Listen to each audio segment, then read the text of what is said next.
Opposition کا احتجاج بھی کام نہ آیا۔ قومی اسمبلی نے اسٹیٹ بینک ترمیمی بل 2021 کی بالآخر منظوری دے دی۔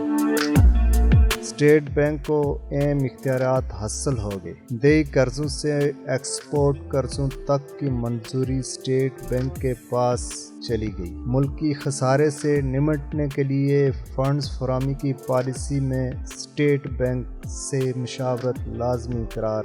بل کے مطابق حکومت پاکستان کا کنٹرول اسٹیٹ بینک پر برقرار رہے گا۔ حکومت بورڈ آف ڈائریکٹرز کے نام نامزد کرے گی اور بورڈ کے ارکان کے تقرر کی منظوری کا اختیار بھی حکومت کے پاس ہوگا۔ اسٹیٹ بینک کے ڈپٹی گورنر کا تقرر وفاقی حکومت، وزیر خزانہ اور اسٹیٹ بینک کے گورنر کے مابین مشاورت کے بعد کرے گی۔ بل کے مطابق حکومت اور اسٹیٹ بینک کے درمیان مشاورت برقرار رہے گی۔ مانیٹری پالیسی بورڈ تحلیل ہونے سے مشاورت کا عمل نہیں رکے گا۔